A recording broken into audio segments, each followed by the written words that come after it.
Shabbat Shalom. Since Meira was born 5 months ago, a little more than 5 months ago, we have easily washed 1,000 bottles and changed easily 1,000 diapers. Especially for the first few months, we lived our lives in 3-hour increments, desperately doing laundry while she was sleeping, dizzyingly losing track of time and place. We did all the things. And we documented a lot of the things too, because of course there's an app for that. A few times a day, our home sounded like this. Karen can verify. Was that a medium P or a big P diaper? Or mixed? Maybe it was a little bit of each. Little poo, big P.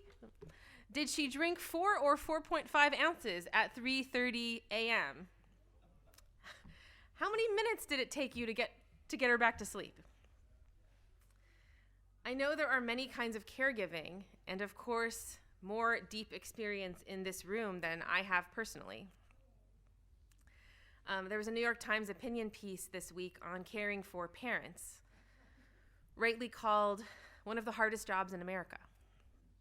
Interviewees reflected, "Nothing in my life prepared me for this. Mind-boggling numbers of prescription drugs. The paperwork, it was insane." One interviewee said, "I slept with my phone on the nightstand right next to my bed. And if I hear that ringtone anywhere, I immediately panic."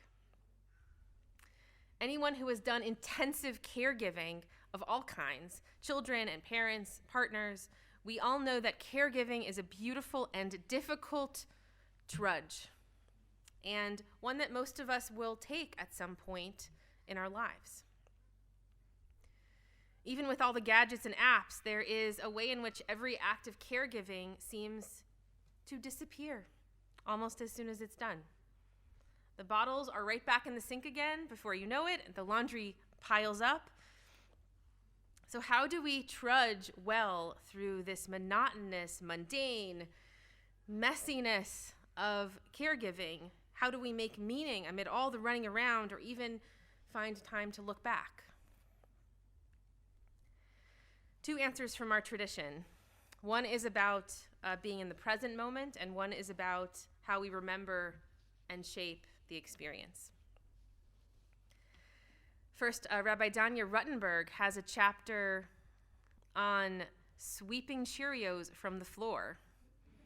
In her book, it's a great title, you have to listen to all of it, Nurture the Wow, Finding Spirituality in the Frustration, Boredom, Tears, Poop, Desperation, Wonder, and Radical Amazement of Parenting.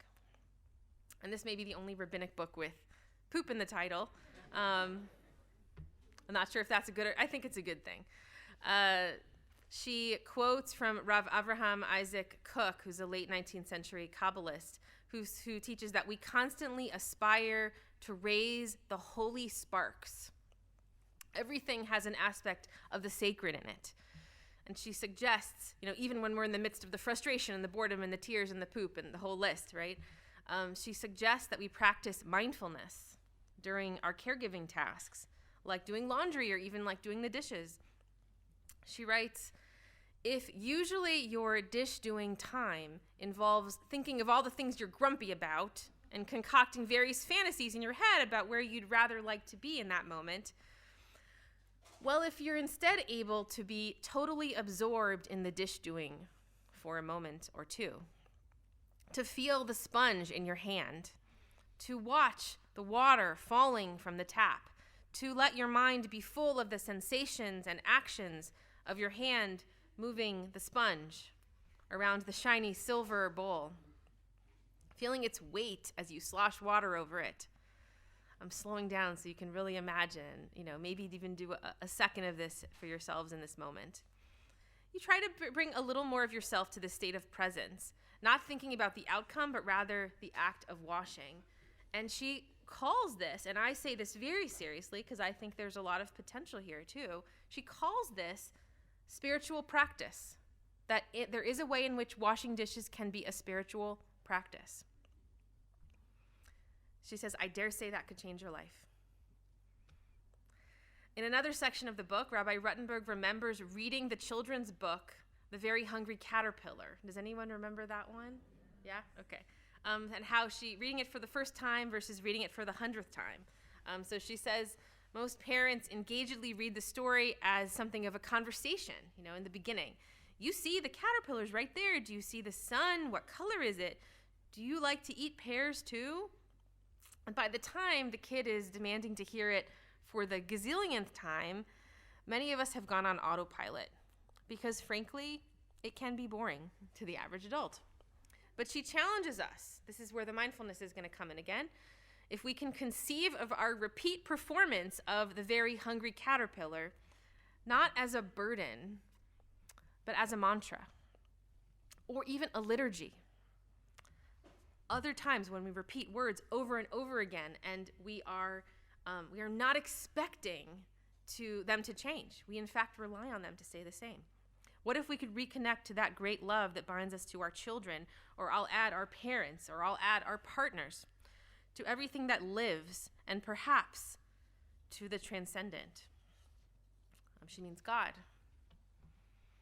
Someone recently shared with me that their mother, who is living with dementia, needs her to repeat instructions in order to use the microwave over and over again, maybe 100 times. What if washing the dishes or folding laundry or even explaining the microwave could be a mantra or a prayer for us too? In that moment of caregiving, Rabbi Ruttenberg guides us on how to stay present and connected for those everyday tasks of care. Rabbi Ruttenberg teaches one spiritual discipline to be fully present while we could call that the dishwashing discipline, be fully present even while you're washing the dishes. And our Parsha this week teaches another discipline by asking, years later, after the dishes are done, how will we remember what they meant? At the beginning of Maseh, the beginning of our Parsha this week, the Israelites are completing their 40 years. And we read this very interesting line. Moshe recorded the starting points of their various marches as directed by God. Al pi Adonai. God is commanding Moses to write down the list of the places they've been. And it's a pretty boring list. It's strangely pithy, but also out of place, too many details and too few details at the same time. Moshe doesn't even record all the happenings at really famous places, right? We mentioned Mount Sinai. Just go right through it on the list. Don't mention receiving the Torah. The list doesn't mention the golden calf. The 15th century Spanish commentator, Rabbi Abraham Saba, writes, there is nothing in the Torah that seems to be as superfluous as the recording of these marches. Our classic commentators wonder too about this list. It doesn't seem to have a clear purpose and is nonetheless specifically commanded by God. And there are a lot of different explanations, as you can imagine. I'm going to skip right to the one that is my favorite. Rashi says that we have the purpose of this list is lehodia chasadav shel makom, to make known the loving acts of God. We can imagine what those acts might have been. So they're wandering around in the desert. We're thinking about the manna, the bread from heaven, the water they needed to survive.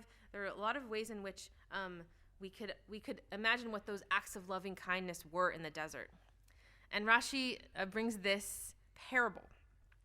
This may be compared to the case of a king whose son was ill and whom he took to a distant place to cure him.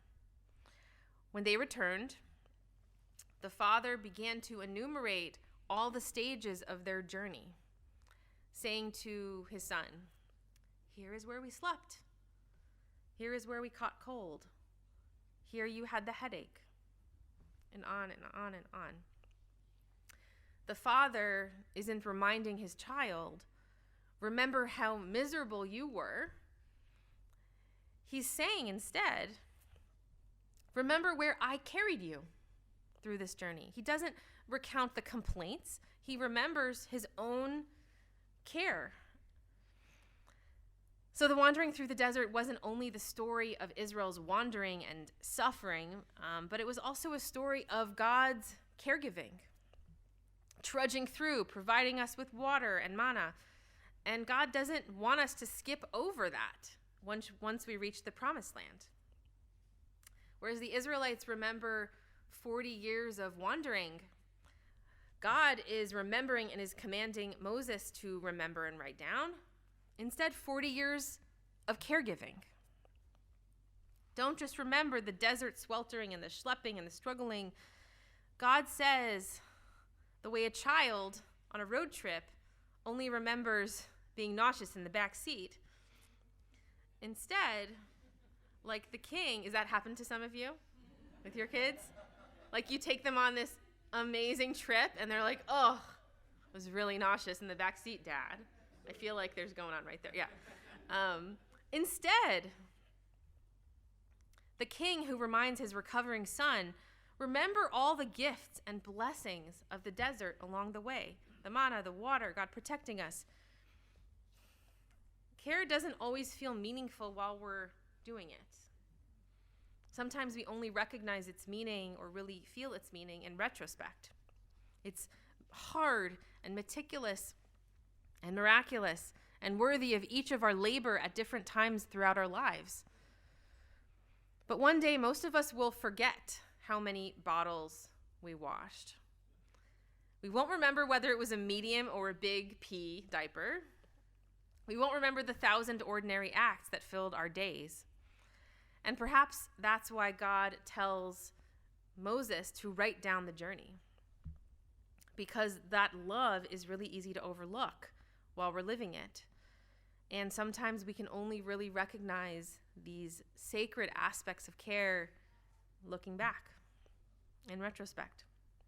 When what felt like endless repetition, The Very Hungry Caterpillar, or whatever book you remember, when what felt like endless repetition turns out to have been liturgy, prayer. When what felt like work becomes, looking back, a record of care. So I wish that for all of us. Amen. Thank you. Shabbat Shalom. Baruch Tiyeh.